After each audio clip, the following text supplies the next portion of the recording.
داستان سلطان نور الدین زنگی جس نے صلیبیوں کے دلوں پر اپنی داغ بٹھا رکھی تھی۔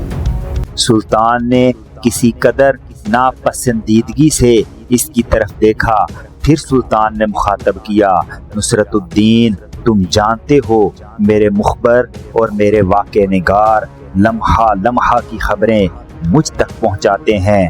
جس وقت تم نے مجدد الدین سے پوچھے بغیر قلعے کے محافظوں کو تبدیل کیا تھا، اسی وقت مجھے خبر ہو گئی تھی۔ پھر مجدد الدین نے آ کر جو پہلے محافظوں کو بحال کیا اور دروازے پر کھڑے ہو کر جو تمہارے اور مجدد الدین کے درمیان گفتگو ہوئی، میرے مخبران طبیبوں کی موجودگی میں اس کی تفصیل بھی کہہ چکے ہیں۔ سلطان نے نصرت الدین کو بیٹھنے کے لیے نہیں کہا، بلکہ اسے مخاطب کرتے ہوئے پھر کہہ رہا تھا، نصرت الدین، اچھے سالار اپنی ملت، اپنی قوم کے لیے انتہائی مضبوط ستون ثابت ہوتے ہیں، جو اپنے وطن کی بے نور آنکھوں کو اپنی ہمت سے شعلہ فشاں کر دیتے ہیں، ظلمتوں کو کہکشاؤں میں اور وطن کے خلاف اغیار کے اندھیرے کو خود اعتمادی کی خوب اور ہمت افزا حوصلوں میں بدل دیتے ہیں۔ نصرت الدین مجدد الدین ایک ایسا سالار ہے جو خیر و شر کے تصادم اور رزم گاہ کی بھڑکتی آگ میں وطن کے دشمنوں کو برق آوارہ کی طرح اڑا دینے کا ہنر جانتا ہے۔ تاریخ کے حقائق میں مجدد الدین جیسے سالار ناموافق حالات اور نامساعد ماحول میں اپنی قوم، اپنی ملت کے لیے سطوت و عظمت کا مینار فرخندہ صبح سے بھی زیادہ پرکشش ثابت ہوتے ہیں۔ نصرت الدین یہ عبادت گاہوں کے کسی گوشے کے پتھر کی طرح خاموش رہنے والا نہیں۔ مجدد الدین رزم گاہ میں دشمن کے مقابلے میں بے پایاں خروش و تہوار کے خونی ترانوں سے بھی زیادہ پرسوز ثابت ہوتا ہے۔ یہ وہ سالار ہے جو اپنے سوز کی مستی میں، اپنی جرت کی لذت سے نور کا قافلہ بن کر قوم کے ٹوٹے ماضی کے تاریک کھنڈروں کو اجالوں کے سمندر میں تبدیل کر سکتا ہے۔ جہاں تک کہنے کے بعد سلطان رکا، پھر وہ نصرت الدین کو مخاطب کرتے ہوئے کہہ رہا تھا، سنو نصرت الدین، یہ ابلیس انسانی دلوں پر وسوسوں کے جال بنتا رہتا ہے تاکہ انسانوں کو خیر کے خلاف ہلچل، بغاوت اور سرکشی پر آمادہ کرے، انسانوں کے لبوں پر ناساز آہنگ روح میں منافرت کی وحشی ترنگ دلوں میں لہو و عصیاں کھڑے کر دیتا ہے۔ مگر کامیاب انسان وہی ہے جو شیطان کے وسوسوں سے نمٹنے کی ہمت اور جرت رکھتا ہے۔ نصرت الدین زیست ایک نیند سے زیادہ اہمیت نہیں رکھتی۔ اگر اس نیند پر محبت کے سپنوں کا غلاف چڑھا دیا جائے تو یہ انسان کے لیے پہلے کی نسبت زیادہ پرکشش ہو جاتی ہے، اوروں کے لیے پرامن ثابت ہوتی ہے۔ تم نے جو قلعہ کے پہلے محافظوں کو تبدیل کر کے اپنی مرضی کے محافظ مقرر کیے، غلطی کی، اس لیے کہ مجدد الدین قلعہ کا حاکم ہے۔ قلعے میں کوئی بھی کام اس کی مرضی کے بنا نہیں ہو سکتا۔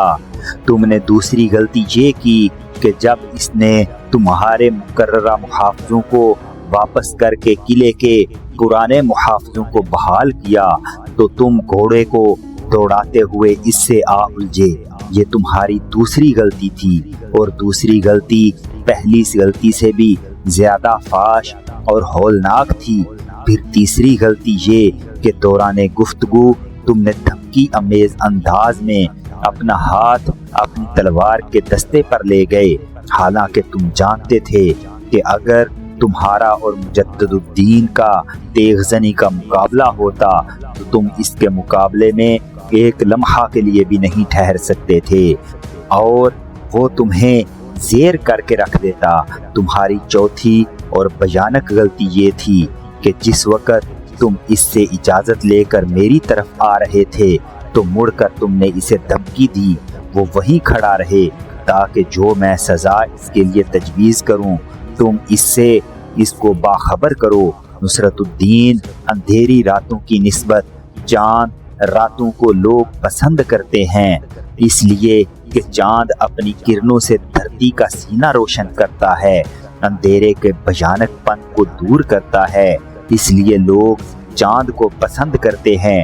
مجھے شیر کوہ اور مجدد الدین چاند سے بھی زیادہ عزیز ہیں، اس لیے کہ نصرت الدین چاند میں تو داغ ہوتے ہیں اور میرے لیے 2 سالار تو بالکل بے داغ ہیں۔ تمہاری آمد سے پہلے میرے نقیب اور مخبر پورے حالات سے مجھے آگاہ کر چکے ہیں۔ میرا خیال ہے کہ تم یہ کہنا پسند کرو گے کہ اس نے تمہیں تمہارے بازو سے پکڑ کر پیچھے کھینچا اور میرے پاس نہیں آنے دیا اور تم سے مطالبہ کیا کہ اس سے اجازت لے کر تم قلعے میں داخل ہو۔ ایسا کر کے اس نے اپنے فرائض منصبی کو ادا کیا ہے۔ وہ اس قلعے کا حاکم اور قلعہ دار ہے۔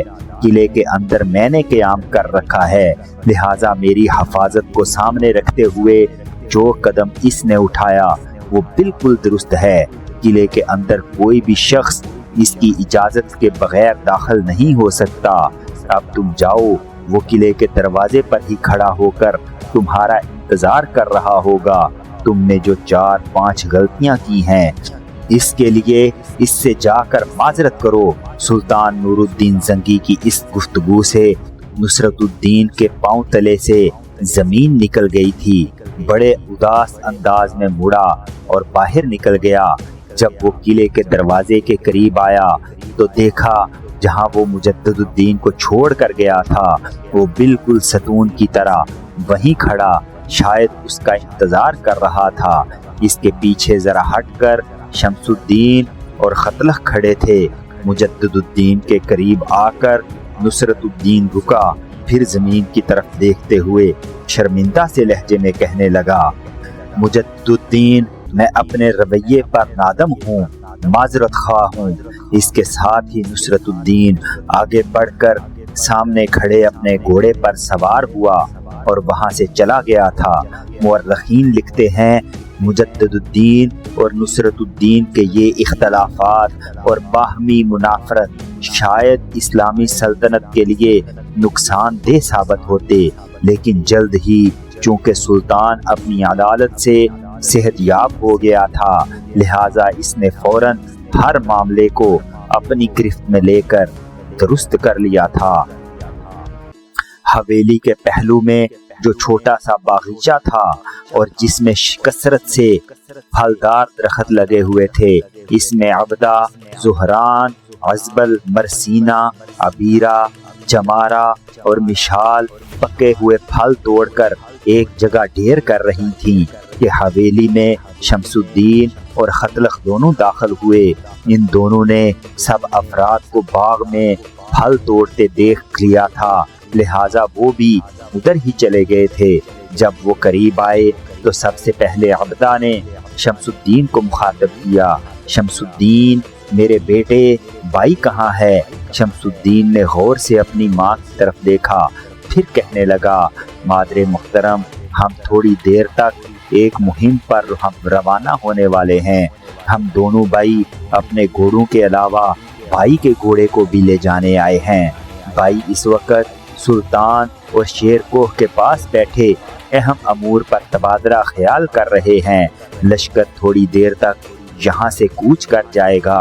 شمس الدین یہیں تک کہنے پایا تھا کہ مرسینہ نے اس سے پوچھ لیا، اگر لشکر نے کوچ کرنا ہے تو وہ خود تم دونوں بھائیوں کے ساتھ کیوں نہیں آئے؟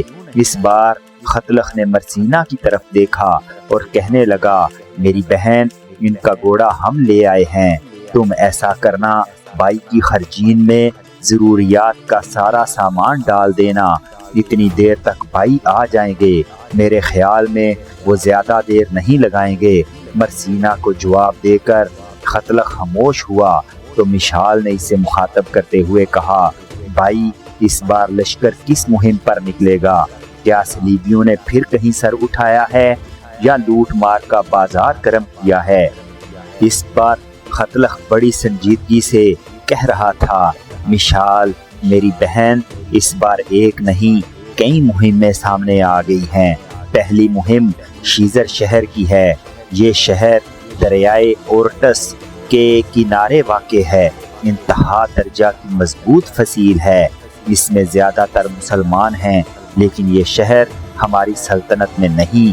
صلیبی اس شہر پر قبضہ کرنے کے بعد ہمارے خلاف ایک اہم مورچہ کے طور پر استعمال کرتے ہوئے ہمارے علاقوں میں ترکناز اور جلغار کرنا چاہتے ہیں۔ صلیبیوں کا ایک لشکر اسی شہر کی طرف بڑھ رہا ہے۔ گزشتہ مہینوں میں جو زلزلہ آیا تھا، اس میں اس شہر کی فصیل کمزور ہو چکی ہے، اور اس شہر کی کمزور فصیل سے فائدہ اٹھاتے ہوئے صلیبی اس پر قبضہ کرنا چاہتے ہیں، اور پھر یہیں سے نکل کر وہ ہمارے علاقوں کو اپنا ہدف بنانے کا عزم کر چکے ہیں۔ یہ تو پہلی مہم ہے۔ دوسری مہم مارم اور سیدا شہروں کی ہے۔ ان پر ہم پہلے بھی حملہ آور ہوئے تھے۔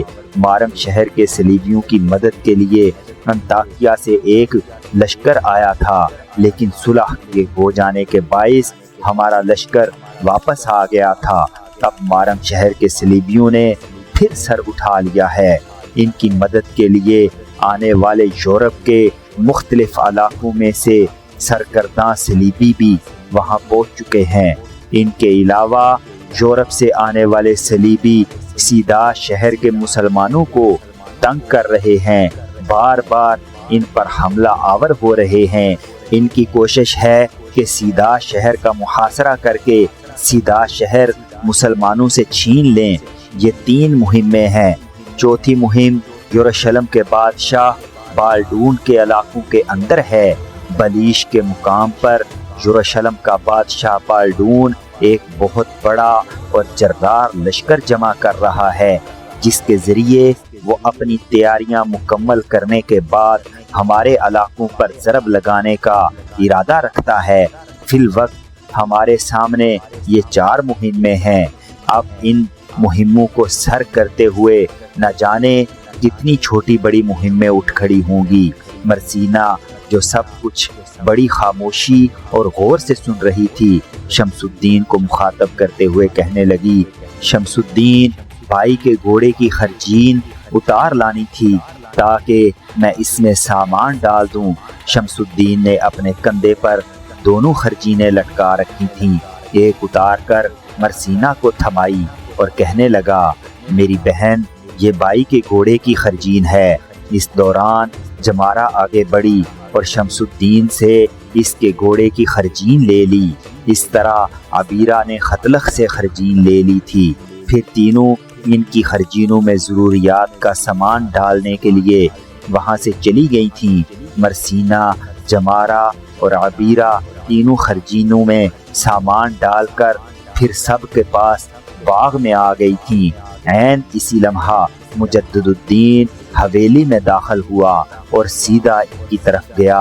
اسے دیکھتے ہی خطلخ نے کہا، بھائی، سلطان اور شیر کوہ کے ساتھ کیا فیصلہ ہوا ہے؟